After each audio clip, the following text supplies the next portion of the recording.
I lied. I'm not ready. I was drinking Hello. Ovaltine. Hello and Hell, welcome to Take You to School with Dr. Tom Pritchard. I'm your host, JP John Huss from the two-man power trip. Of course, joining me star of the show, the former WWE World Tag Team Champion, 8-time Smoking Mountain Wrestling Tag Team Champion, one of the greatest trainers ever in the history of the business, the Doctor of Desire himself, Dr. Tom Pritchard. Dr. Tom, how you doing today, sir? John, doing great today. And as you could see, I was drinking Ovaltine before we came on the air. So, yeah, I wasn't quite ready, but who cares? Doing great today, July 20th, 2022. Very significant date.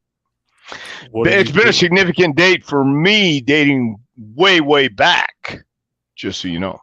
I was going to say, what the hell are you doing drinking Ovaltine? I like it. That's what I'm doing. Tastes great. I just came back from promos at JPWA, and I felt like having some Ovaltine. Nice, It's nice. nutritious and it's good for you. Why do you say that July 20th is such an important date? Well, in 1969, man walked on the moon for the first time. You knew that too, right? Of course. Yes. Yes, July 20th, 1969, then July 20th, 1973. Jack Briscoe won the World Heavyweight Championship, the NWA World Heavyweight Championship from Harley Race in Houston, Texas. And it was incredible. They Sam Munchnick was there and presented Harley Race with a beautiful new championship belt, red velvet, uh, in front of a crowd. So I don't know if it was sold out. It was a hell of a house. No TV that night, and that was Jack Briscoe's one of the pet peeves that he talked about a couple times. Said that every other NWA champion had it filmed, had their victory filmed, but his wasn't filmed. So that on top of the conspiracy and all the innuendos that went into what happened before that match is a really interesting part of wrestling history. If anybody cares about wrestling history these days, but back then it was presented in a different way, and it was taken just as serious, uh, very serious. And the Funk family was very influential in the wrestling business. Uh, Shit from the 1950s and probably even before that. So I didn't realize it at the time, but the implications of what happened and the control of the NWA title, it's a pretty um, interesting part of the wrestling business. You know, Especially when you look at what happened later on with Brett and Sean, and things just it just seemed to repeat. History does seem to repeat itself. And it's an interesting time. So July 20th, 1973, I was sitting in the Sam Houston Coliseum when that took place, and it was incredible to witness Wow, you were history. there. Sure Hello, was. hello to Ibsen. Hello, Barbara. Nice, Hello, Barbara. Yeah, nice. awesome. You have good seats for that show? Yeah, we actually did. We had permanent seats. We were sitting first in the cheap seats when we started going, and they had what's called permanent reservations. And my mom told the ladies at the ticket office that there were any seats that became available closer, we would like them. And they had ringside, and the chairs would stack up on risers, and we were on the second to last row on the risers, where all you had to do was turn around and watch the promos, the interviews during the matches or in between matches, uh, that Paul Bosch would cut. So we had really good seats. And then we worked our way to ringside, and uh, so. But July 20th, 1973, we were talking about it earlier, and I wasn't aware if you were aware Yeah. of Oh, the yeah. history. Oh well, well. And then you asked if I was aware of who Terry Funk was, and I thought, well, now ask a stupid question, get a stupid answer. Come on. So Speaking of July 20th, Bob Orton Sr., according to the Big Boss Fetty, Bob Orton Sr., born July 20th, 1929. What do you think about that? okay, I've seen the Big O. July 20th, though. It's interesting he's born. And you were saying before Bruce Lee died on July 20th. July 20th, 1973, Bruce Lee also, he died. So there were some historic events on July 20th. So, and here we find ourselves, what, over 50 years later? Yeah. Good God. Ain't crazy? Yeah. It is crazy. It's crazy because of how much has really happened. Just hell in the last 15, 20 years, looking back, and how much things have really changed. So, very interesting. Yeah. Now, speaking of Terry Funk, that'll be the topic today. We want to definitely talk about Terry Funk. We'll definitely talk about him winning the NWA World Title. But first, Ibsen wants to know, how is Terry's health? I haven't talked to anybody who knows. So I've just been reading what everybody else has, and the last couple of pictures I saw of him, clean shaven, cut hair, he looks like a young Terry Funk. He looks like he did back in his, when he first started. But I don't know. I really don't know.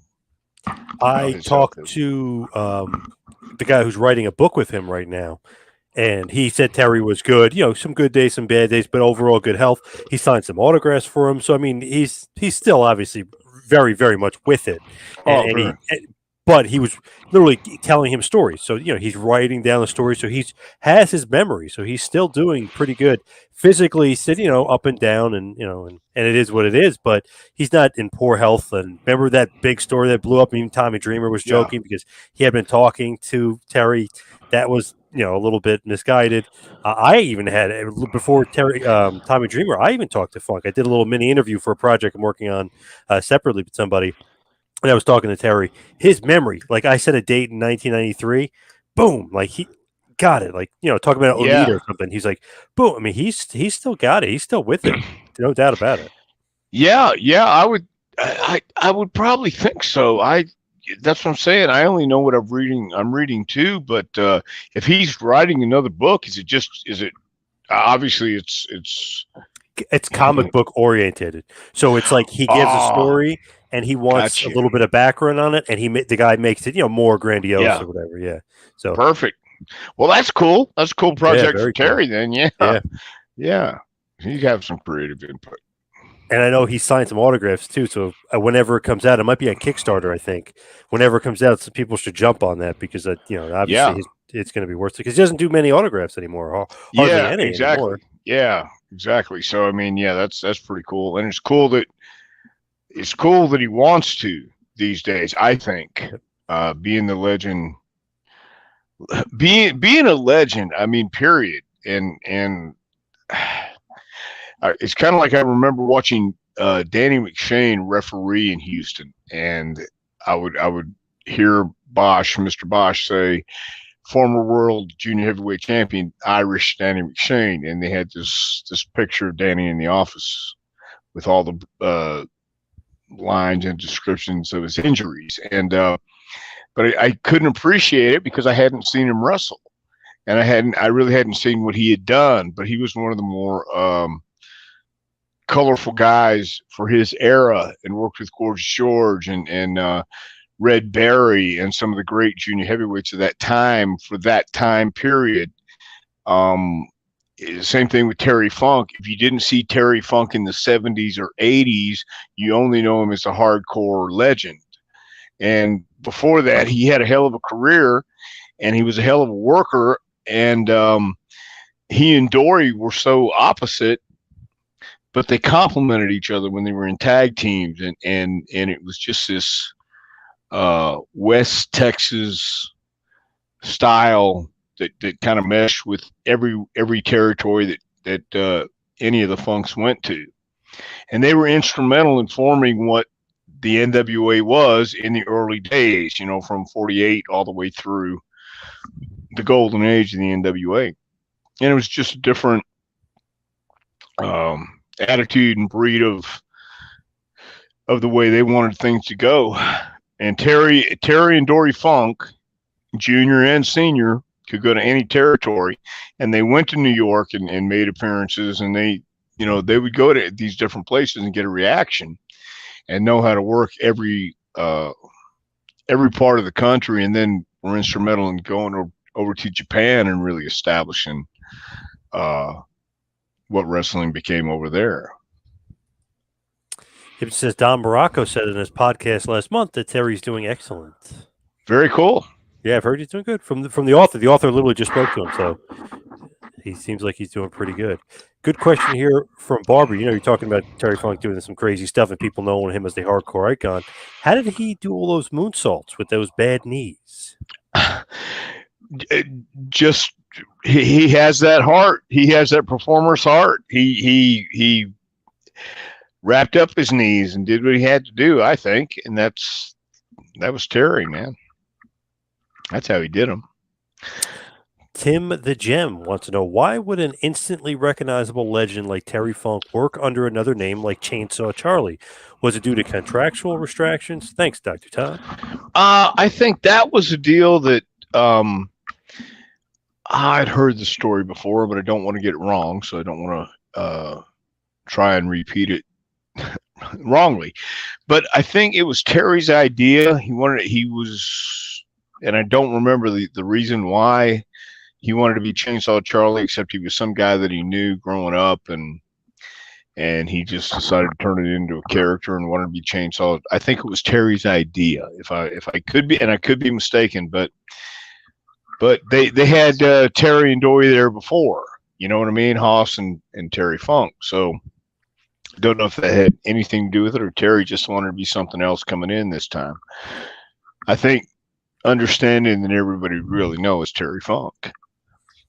To me, it was almost like the Mick Foley thing where he's got like the split personality with Mankind, right. Cactus Jack. I feel like you knew it was Terry Funk, but it was Chainsaw Charlie. It was like his alter ego because he was teaming with Foley a lot. It just seemed like they were doing the alter ego kind of thing. Yeah, it made sense, you know, and that certainly probably should have been it. From Matty R, who would you say is Terry Funk's greatest rival? Ooh, Dusty Rhodes was a really great rival for Terry, but Harley Race too. He and Harley had some really good matches. Man, I don't know, Terry. Anybody he stepped in the ring with, it seemed like they were meant to work together. So, but I think Dusty Rhodes in Tampa and even in Texas was probably his greatest rival. Do you remember his 1989 feud with the Nature Boy Ric Flair? Well, yes, I do. I do. But I think Flair would have to be a good rival. Yeah. That was awesome because it's like he's the announcer. He's in street clothes and he beats the shit out of Flair, and it starts 6-month, 7-month rivalry. I mean, awesome stuff. Yeah, and people hadn't seen that in a while, so it was good and it was different. Terry has always been unique. You really couldn't say he's copying anybody else. Everybody else would be trying to copy him. You know, from Eddie Mansfield to Slater to, gosh, I'm sure there's others. Many others. Eddie Gilbert, even. What about his feud with Jerry Lawler in Memphis? Lawler was I forgot about that for a second. Lawler was a great rival too. They had some really good matches. Both the same kind of workers who just would go out and it was authentic, and they just had that chemistry. Phil says Tully Blanchard, Southwest. Good feud. Yeah, it was good, but I don't know if it was as long or did it ever come out? It probably stayed in Texas, so. But I'm sure it would have been a good rivalry. It's a great angle with the claw hammer. My ear. Yeah. Okay, I did hear about that. I've never seen it, but Rudy Gonzalez told me about the angle with the hammer. See, yeah, that Terry would do stuff like that. And I remember when growing up watching Terry on TV, Saul Weingroff had a match against Dory Funk Sr. going to be on TV that afternoon, but Jr. and Sr. got called away to the Flying Mare Ranch for some business. Couldn't be at TV, so Terry Funk was there, and Saul Weingroff was calling his family a bunch of cowards. And Terry came up and said, "You'll never see the day when a Funk won't get in the ring with you." And they went all through the hour, and almost, finally at the end of the show, Terry comes out and Weingroff gets in the ring, and then the two bald Von Brauners come out, attack Terry. They're in street clothes, suits, and Saul sends one of the Von Brauners back to the locker room, comes back with scissors. And Saul Weingroff took out something from his trunks. To this day, I was 5 years old, 6 years old. It looked like a meat cleaver. And I asked Terry about it. I said, "Man, what did he pull out of his trunks?" I said, "It looked like a hatchet or a meat cleaver." He goes, "No, he couldn't do anything like that." And I said, "What was it?" He goes, "I really don't remember." And I thought, man, come on. But, he would gig his ear, and the blood would be coming from the ear, something you wouldn't see as usual, and I'll never forget that, because it was different. That claw hammer, the same kind of thing, so no, let's do the ear. It never, I thought, yeah, not everybody would think of that, but, Terry, Dusty, guys like that did. Terry Funk is crazy. In '98, Yes. WF Magazine, Terry Funk was there watching Val Venus, Kurgan, Edge getting trained by WWE. Was that in your school? Was that your wrestlers? Did you remember that? Was he in the Funkin' Dojo at that point, Terry Funk? No, that was Dory Funk. Oh, Terry okay, never so came. yeah, Yeah. wrong. Yeah, that's what I figured. Yeah, it was Funkin' Dory. Dojo. Yeah, yep. Yeah, that was in Stanford. That was at the TV studio. So Terry never came to the Funkin' Dojo. No, Oh, never not even did. to visit his brother.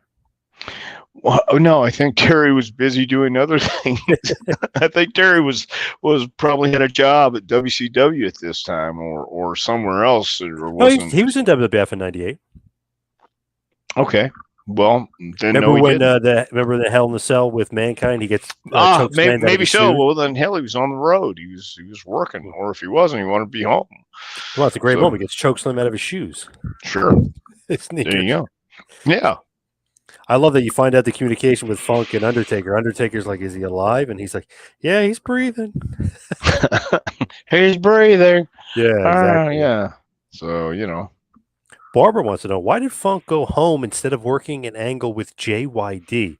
I think she's talking WWF style when he was there in '85, '86, and then left.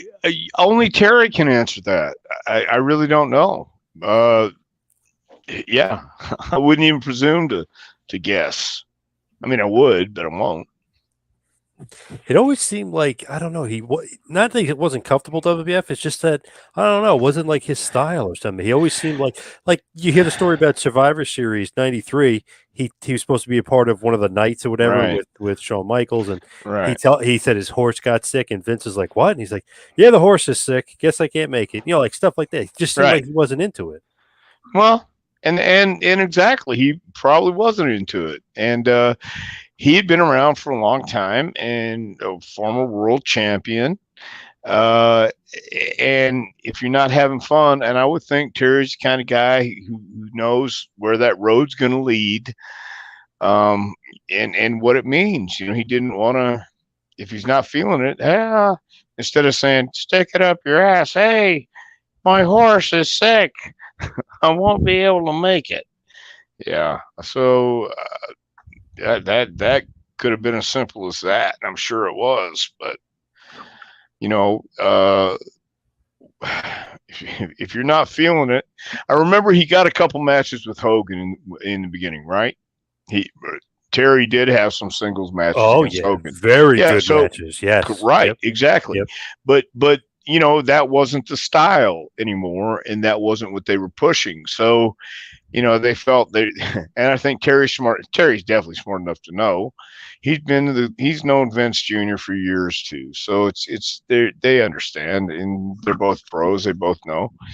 So it's like, if you're not going to put me here with Hogan or whoever's in that Hogan spot, then I don't want to be anywhere. I don't like this spot, and yeah. So Ibsen says you do a better Terry impersonation than Bruce. Wow.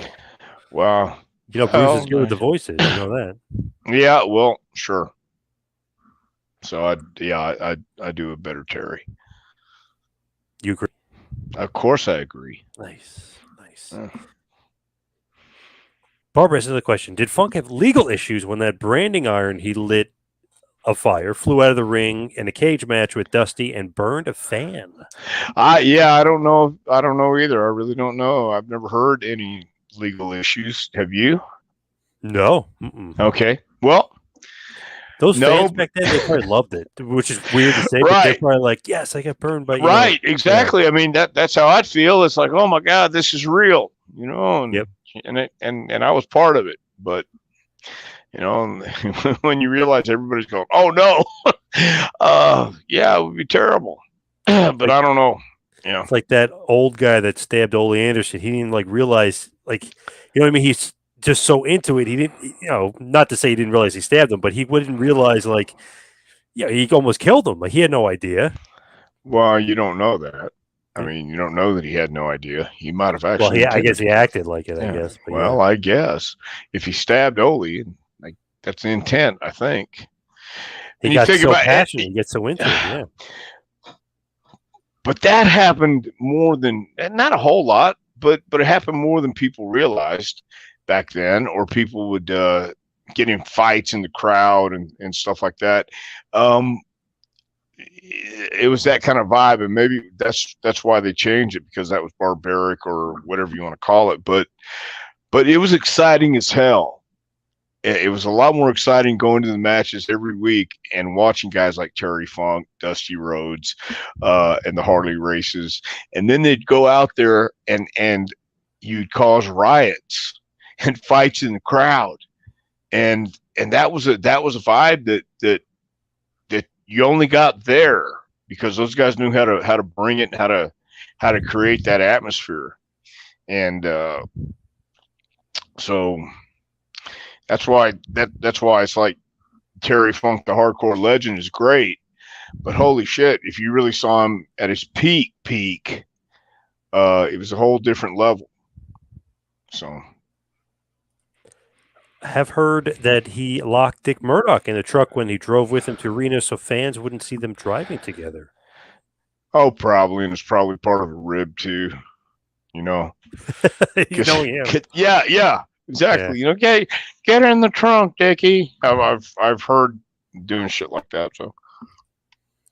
Oh, here we go. The Cooker himself, Bob Cook. Terry Funk is the greatest of all time. In my world, at any chance I got to hang around with him and learn from him, I took it. Nice. I agree. I think Terry Funk is definitely, I would have said the greatest of all time. He's certainly one of the greatest of all time, because I've seen some great ones too, I think, and who deserve to be right up there with him for a lot of reasons, like Dusty Rhodes and Harley Race, because those are the kind of guys that could take anybody and make them look like a champion or make them look like a contender. And that was the idea, and that's what they understood it, and they knew how to do it and make it look good. So I agree with Bob. He was definitely one of the greatest, and I will say he's my greatest. He'd probably be on my Mount Rushmore, no doubt. He's got the boots, he's saying. He referred to them as the Terry Funk boots with the cowboy tops and the tennis shoes bottom. Terry gave it to him at Sportatorium Tampa, 1986. Yeah. Awesome. Love those. It was such a cool look. Different. Yeah. Different. He knew it. And they dressed the part. He looked like a star. He was the guy he said he was. And he walked it in public. He lived it. That was Terry. It was a full-time job, and it was weekly. And he was a global star, and he wasn't going to dress like everybody else. So, yeah, that's what people don't get today. But a lot of people are dressing different, so they all kind of blend in together now. Phil says one of Funk's greatest qualities was the ability to sell and show vulnerability, i.e. submitting to race for the title change. It made him look so credible. Yeah. Yeah, and there was nobody like him. Uh, that's why Terry was in demand a lot of places, I think. As champion, I think maybe he just didn't like the schedule, but you know, Yeah, because compared to the other guys, I mean, he's still 425 days as champ, whatever it was. It was yeah, a lot less than his brother. right, Obviously, way less than some of the guys before him, like Kaniski and stuff. But it just seemed like his title run was not cut short because it's still over a year, but still, I mean, it seemed shorter. right. And in his book, I think he was talking about just being not as happy as he thought he'd be, and it was just being on the road so much, not at home. And you know, some guys get wrapped up in it, and other guys see it for what it is, and kind of get a taste of it. And as great as they are, uh, if you're not happy, then working every night in a different city uh, could be really miserable. So I'll just throw this. This has nothing to do with funk, but this is just funny. So Christopher says, "Is Vince guilty of the accusations?" Has nothing to do with funk, but I'll throw that out right, there. Then he put, "Hey Tom, you fat loser with body odor. Acknowledge my question." thank you. Well, And then he said that uh, I look like the big boss man. I take that as a compliment. Thank you. well, Yes. yeah, you look very big Yeah. boss manish. Well, Yeah. yeah, I don't deal in rumor and innuendo. So there you go. This is a good one here from the flamethrower. My pop used to love it when Funk would wipe his mouth with the announcer's tie. Yeah, yeah. Well, Terry would do a lot of things that nobody would Would he expect. tell the announcer he was going to do it or just do it? No, I think he'd just do it. Yes, that I don't think he'd tell you anything. Do you remember when he tore Jim Cornette's pants off on Memphis TV?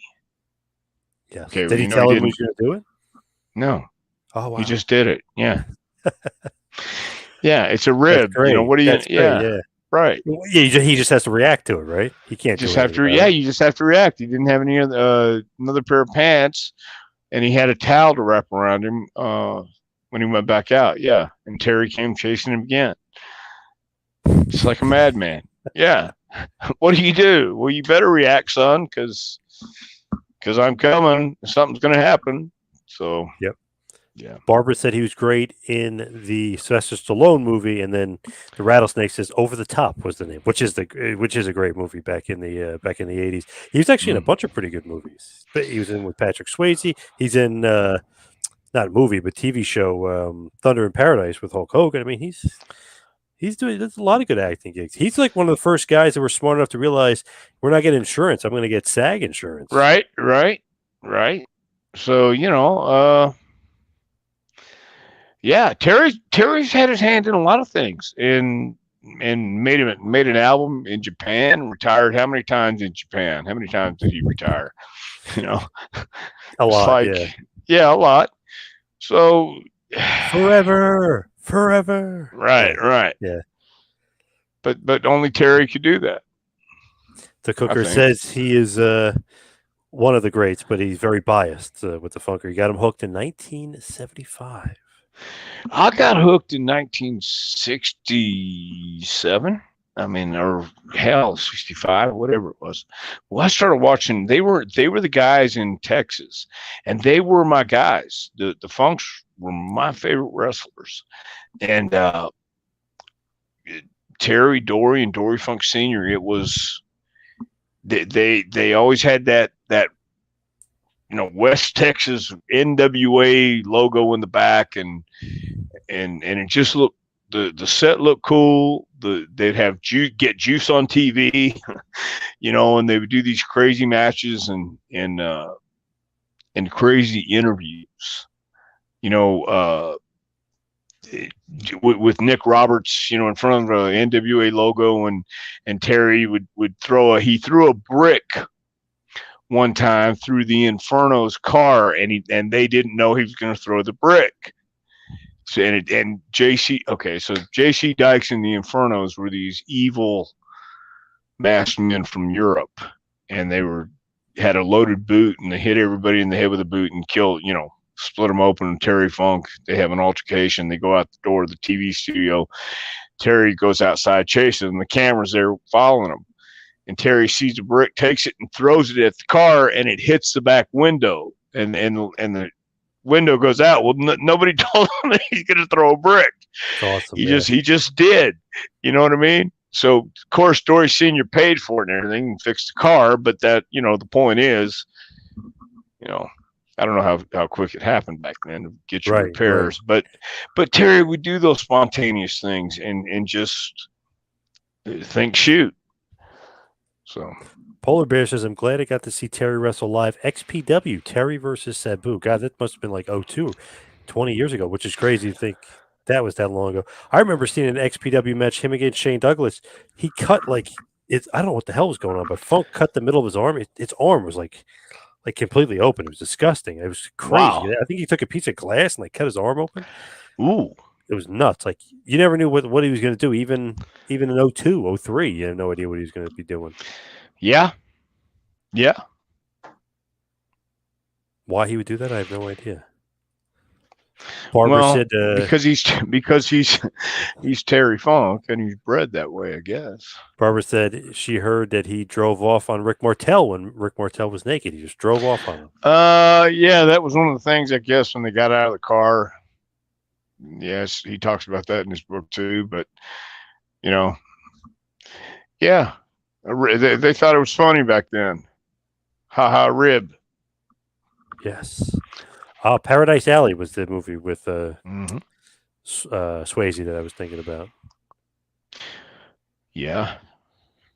They got you had Murdoch DiBiase in that one too, along with Terry and Hansen and all those guys. He's saying Roadhouse here was a Swayze, but was he in Roadhouse too? Yeah, he was. Yes, he was. Yeah, so Paradise. So you got Paradise Alley, you got Over the Top, you got Roadhouse. Yeah, you got a bunch of them. Damn. Yeah.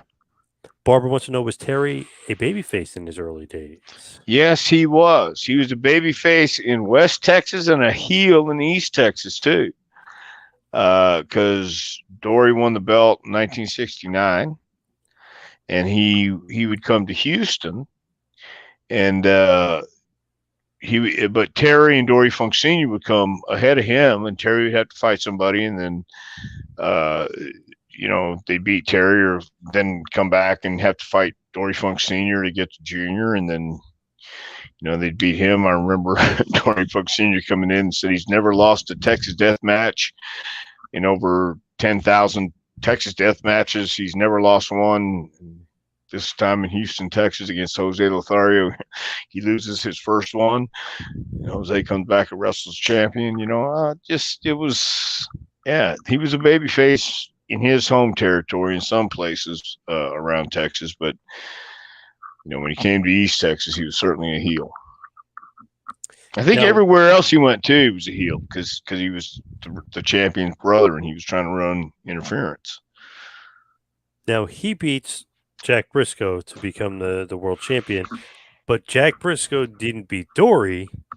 Jack Briscoe beat Harley Race, who beat Dory. Mm-hmm. Recently, and I know we talked a little bit before, I recently asked Jerry Briscoe, just kind of jokingly about it, and why Dory didn't lose to Jack. And he said, he got an accident on his farm is the story. So I said, where's the police report? And he said, there is none. There's no information about any accidents. There's no police report. So what's the story here, Dr. Tom? You're from that area. What happened? What happened with Briscoe and Funk? Well, I think now you're just poking the bear, because the story's been out there for years, and you and I look back on it, especially to figure out how important the NWA was back then to professional wrestling, because it was like their claim was to be the real world champion, dating all the way back to the beginning, of the NWA and the world champions, I guess, right? You do know this, correct? Mm-hmm. Yeah. Okay. But the NWA was like 1905 or whatever the fuck is where they're tracing stuff back. And Dory Funk Jr. was a babyface, but also he was a Texan first and foremost. And Jack Briscoe was from Oklahoma. And you do know the rivalry between Texas and Oklahoma, I'm sure. Yes. Okay. So I was just a wee lad back then. So I was certainly not privy to any of those meetings firsthand by any stretch of the imagination. But my assumption would be this: you have a baby face and a strong wrestling champion and strong NWA champion and him, Dory Funk Jr. and Jack Briscoe had gone all over the country doing these 60-minute and 90-minute draws back then. So now it comes time for Dory to do the job in Houston. And look, I'm not saying it did or didn't happen. I'm saying the story was that Dory was in an accident and couldn't make it. So my question would be then, once you were healthy enough, why wouldn't you go ahead and have your first match back with Jack and drop the belt then? Instead, he went to Kansas City and dropped it to Harley. Okay, so my question would be why? And so those are, the only conclusions I can draw is he preferred Harley over Jack, and he wasn't going to lose in Texas. So it's also weird though, because they were saying, oh, they wanted the heel, like the heel, because Race being the heel to beat the babyface. But they always had matches, Briscoe and oh Funk, yeah, so babyface. So that wasn't a problem. No, I don't think it had anything to do with who was a good guy or bad guy in this. I just think it was the perception that Dory Funk Jr. was such a great champion that they didn't want him to lose to Jack Briscoe for whatever reason,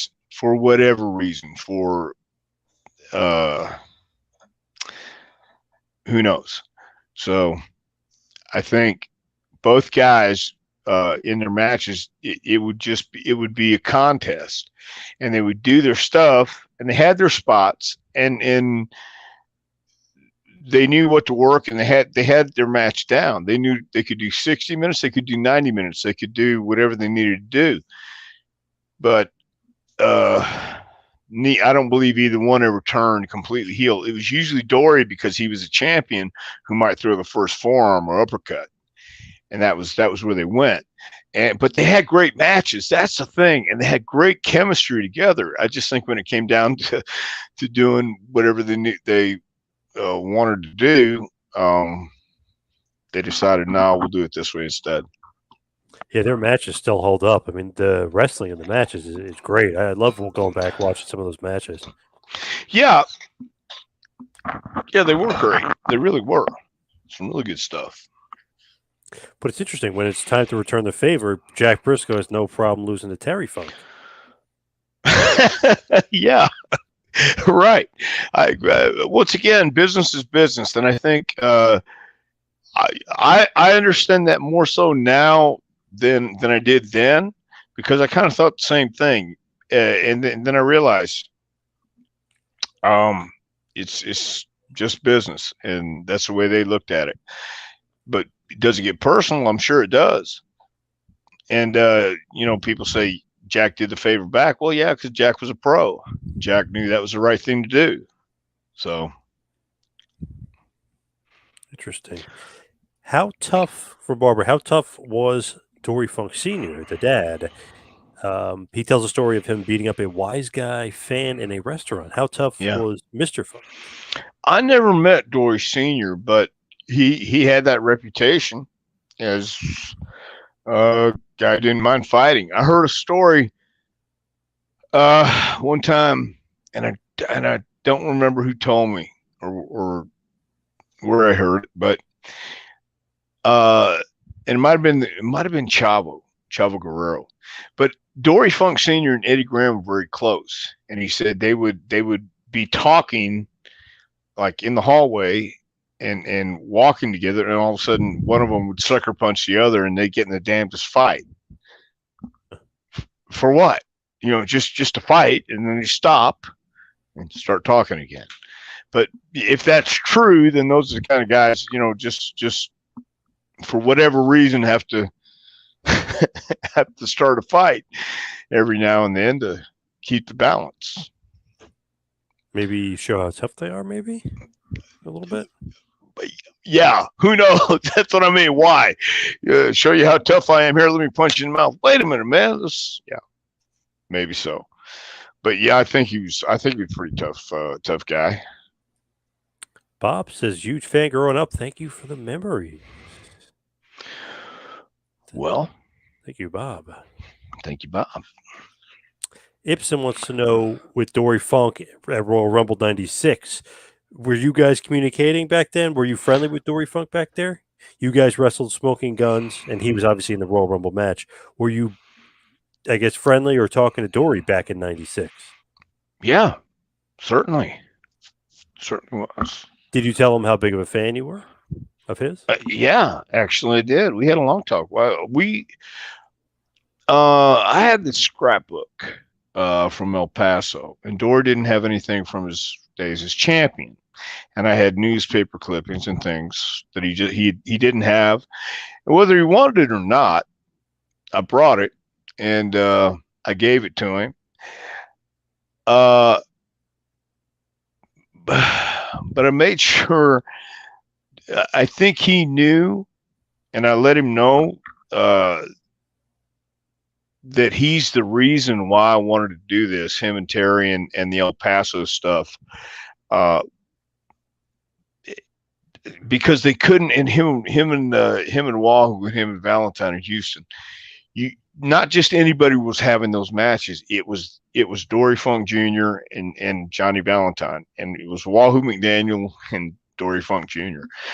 Those were the guys on top in the business back then, and those are the guys who were the pinnacle and what everybody wanted to be like. Dory was the champion. These guys, Valentine was well respected and known throughout the business. So I certainly did let him know I was a fan, and I certainly let him know that I had a lot of respect for him. And I did, yes. So, do you still have some of the scrapbook stuff today, or is it gone? No, I gave it to Dory. But everything you gave him, though? Everything? Do you think you keep anything for yourself? Well, yes, I did. Not the scrapbooks. No, I gave to Dory, but I have programs. I have things from the past that, once again, I remember looking at the stuff before me. I worked in the office in Houston, so I am a wrestling fan. I loved wrestling growing up. I loved the history of it. I loved the theatrics of it, the showmanship. I like the carny vaudeville aspect of professional wrestling. I think there's something to it that people don't get. And I also think there's something to it that people shouldn't get. If you get it, you get it. And if you don't, more power to you. But you had real wrestling fans when I was growing up. Every week wrestling fan, dyed-in-the-wool wrestling fans. And you have still some of those today here in East Tennessee, wrestling fans who love to go and have a good time, cheering, booing, getting into it, suspending your belief, even when you know what it is, and you have a good time doing it. And that was something that, the feeling when you're looking at authentic professional wrestling. So I would look at the stuff that came before that and the scrapbooks and stuff, and I'm looking, and they're boring as hell if you don't or aren't even interested in some of the names and some of the scenarios that they're describing in these articles. That's where I learn about Lord Lansdowne, Larry Shane, and all these other guys who came before. Jim Lundis. Nobody should give a damn about Jim Lundis, but from my understanding, my reading of this guy, he was the Hulk Hogan of his era. How do you fathom that? But I want to know what he did. I want to know if there was anything he did different, or I'm interested in what this guy, what his story is, or what the story they put out is. Is it fiction? Is it real? Do I care? Why would I care? All this other stuff. And I think there was some mystery back then. There was something you either wanted to know about or were curious about, and it grabbed your attention. Like the guy had a loaded boot, the guy's wearing a mask, he's doing something nefarious. What's his deal? He's crazy, is he not? You know, the original Sheik Ed Farhat for years never broke character. But you didn't know if he was crazy or not. But he didn't let you know. And so growing up with stuff like that, I was very passionate about. And I still have a lot of that stuff. And when we put stuff on the walls and posters in remembrance of the past, so you guys can look to it and maybe steal something and bring it back to life. Yeah. Yeah. Jeff's got a good question for you. What's your favorite Terry Funk match? His favorite is the I Quit match with Ric Flair, 1989 Clash of the Champions. That's a good match. That's a very good match. New York. Yeah. Yeah. Well, I see, for me, and this is from a learning point of view, I think Terry versus Harley in Houston. And then I think the Toronto match where Harley beats Terry for the belt are two of my favorites for storytelling purposes. And that's a great match with Flair, but I do love that I Quit match. Mm-hmm. I love the empty arena match with Jerry Lawler and Jerry Funk. Lawler. That's pretty good. Yep. Yeah, that was very good. Actually, Great American Bash 89 versus Flair is awesome too. That's another awesome match that they have together. Yeah, I think. See, I haven't seen Terry in a bad match. I really don't know. I really don't know that I've ever think I have seen him in a bad match. Maddie wants to know, where would you rank the Funks amongst tag team brothers?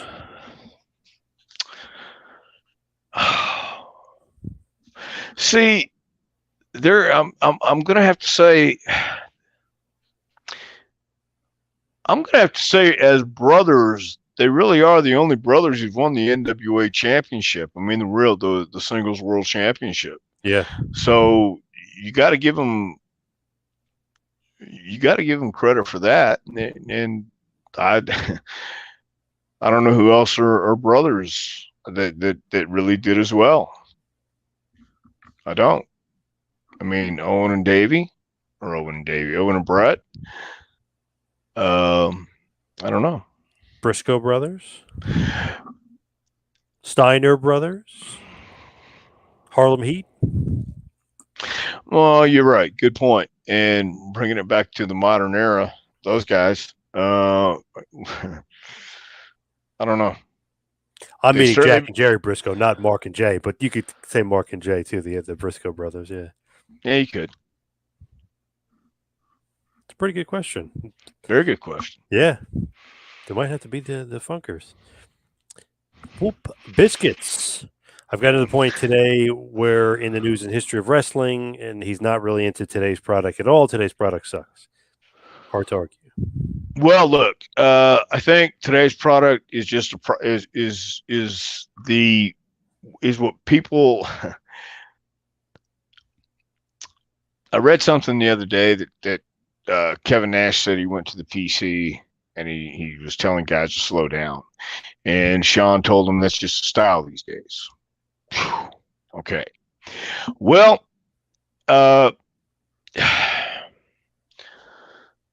maybe it is, maybe it isn't. I just know that the fundamentals and basics, you have to have something, otherwise all you'll have is this, and you won't be able to, it won't sustain it. You have to have a foundation. I truly believe that. So nobody really, what I think is missing is the unpredictability. The most authentic guy is Brock Lesnar. Roman Reigns is next, but you don't know what you're getting with Brock. You don't know. I mean, he's a dangerous guy. Walking out, you know he's dangerous. You know he's capable of some really dastardly deeds. So that's what's missing is in my opinion. I'm not opposed to high spots at all. I'm not opposed to really good matches and stuff. But it's today's style. It is today's style. If you could incorporate that and have some unpredictability, have something special about it. I don't know what that is, but at one time you had a Stone Cold Steve Austin who wore black trunks, black boots, black knee pads, and a black vest, and he was bald, had a goatee and a mustache, and he wasn't overly flashy at all, but he was one of the most over people in the world. And what was it? You know, what are you missing? It's not necessarily that you have to be, you know, peacock, but at the same time, you got to be real and you got to be authentic. And who's out there who is? It's true. I know there are some. There's a few, but I don't know. Yeah, not many. Not a long list. Bo James, the king of Kingsport, says Lawler versus Funk was always great. Your old buddy Bo James. Yeah. Lawler and Terry Funk always had great matches because they both went out there the same way, and were ready to do their thing. They believed whenever they stepped in there, they believed they were wrestling each other. They weren't playing wrestler. They weren't playing, hey, I'm gonna be a good guy, you're gonna be a bad guy. No, I'm Jerry Lawler and I'm Terry Funk, and this is what we do. So when I interviewed Funk a few years ago, I mentioned Lawler and how great the feud was, and he didn't say a great feud. He's like, he's a piece of garbage. He went into all this stuff about Lawler. Right. I was like, wow, you still hate the guy? What's up with that? Yeah, still animosity there between them. Yeah. That's right. Yeah. Was he also a huge influence on Dick Slater? Yes, he was. Yes, right? yes. Terry and Dick Slater. In Terry's book, he talks about going and staying in Florida with Slater when he and Vicky weren't getting along. So yeah, he lived with Slater for a little bit. I can imagine those two lunatics living together. Yeah, that must have been causing fun. some problems. Yeah, I don't know about problems, but yes. For the neighbors, probably. Yeah, yeah, maybe. What neighbors? Yeah. Out there on the ranch. We're living on the beach. We got our tent. Yeah. With Funk, though, is he the GOAT up there? Yeah. Consideration? Definitely. Certainly. I got to consider him up there for sure. Definitely. For sure. Yes. Guy, right? Yes. So just some other random questions that popped up here. Could the Body Donnas have been pushed better? No. Why not? Man, none of us were feeling it. None of us. I know I wasn't. I don't believe Chris was either. And no, it couldn't have been done. We weren't. No one was geared for that. That wasn't a terrible time. The gimmick itself, were you guys supposed to be brothers, quote unquote, Skip and Zip, or no? No. What do you mean? Did they ever explain that? Weren't you listening? The hell with you! No, I think we were cousins. I don't even know. I mean, it was look, man, it was not a good time, John. I believe it. Ken wants to know, did you ever face Stan the Man Hansen? Stan the Man. Yeah, it was on Memphis TV, and I was the TV champion, but I wasn't the guy to work with Stan Hansen. So we went out and we did a disqualification on TV in Memphis. Okay, so Stan said, "Nah, I'm not sticking around for this." He came in with the idea, I believe, he's going to work with Austin Idol, and then when he got there, plans changed, and he said, "Yeah, no." Really? Okay. Yeah. He just kind of, I guess that was his MO. He does whatever he wants, right? With the AWA title, he didn't want to lose it. Right. That's what it was back then, and that's the reason those guys are still being talked about today, because they knew how to get over. And you'll remember that because they made waves. Did he hurt you in there?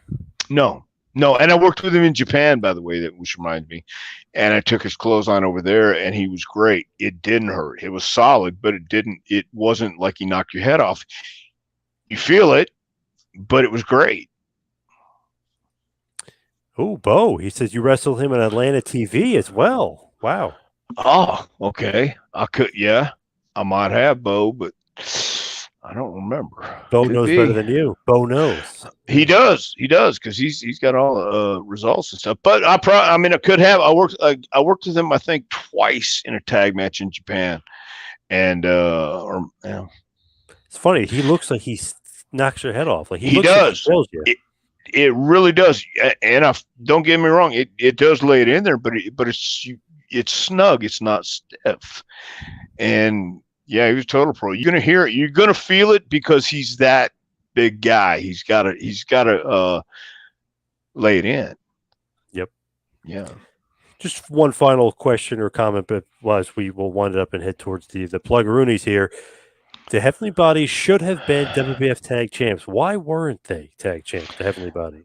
Well, there was a special going on at Safeway that night, and it couldn't be pulled off. Were they ever supposed to be? Were you guys supposed to be Tag Champs? No, nobody's ever come up to us and said, we're going to make you Tag Champs. That was never talked. I'm surprised, though, because especially in that era, there wasn't a slew of other great tag teams that should have been champs. Well, you'd have to ask the decision makers why, but I don't know. All right, get Bruce on the phone. Let's find out. No, why not? Well, you have his number. I've been blocked. So there. I do have it, actually, yeah. Yeah, that's what I'm saying. I've been blocked. I'm not allowed. Oh, my God. Breaking news here on the show. What's Bruce's problem? No, I'm blocking myself. I'm not. It's not his problem. It's me. I've been blocked. All right. I thought we had breaking news. No. No, I blocked myself out. I refuse. Look at this. Look at this perfect timing here. Please mention Dr. Tom's wrestling book and how do we get copies. Outstanding. A pro wrestling curriculum, advice, suggestions, stories of the aspiring pro. Get to the next level. Where can they get the book? You can get that book at jpwrestlingacademy.com. Just click on the home page. It'll take you to a place to click on for Amazon. That's jpwrestlingacademy.com. Nice. Good stuff there. Of course, you can follow me on Twitter and Instagram at 2Man Power Trip. Check out the website, tmptempire.com. Dr. Tom, what else you got going on in this crazy? This is about the third week. We're on our third week of JPWA. Yeah, things are going great. Everybody's just kicking ass. And if you're interested in signing up for our next class, which will be fall next October, go to jpwrestlingacademy.com and click on training. Take you there too. So nice. Dr. Tom, of course, you can follow you on Twitter at Dr. Tom Pritchard. Go to Pro Wrestling Tees, prowrestlingtees.com, and visit the JPWA store or the Dr. Tom store. And one final question for you, Dr. Tom. What's your favorite Addams Family episode? The one where Lurch and Wednesday dance to the rock and roll. What a question from Steven. That's a great question. That's a great question. Andy of Mayberry is also a wonderful, wholesome show. Andy Griffith. Yes. It's a wholesome show. I like the Addams Family. Love it. What else you got going on in your That's about it. That's about it right now. I'm headed to Jacksonville this Saturday and going to do a seminar for Continental Wrestling. And that's about it. All right. Thank you, everybody out there, for listening. We'll see you right back here next week for a little Take It to School with Dr. Tom Pritchard. We'll see you next week, folks.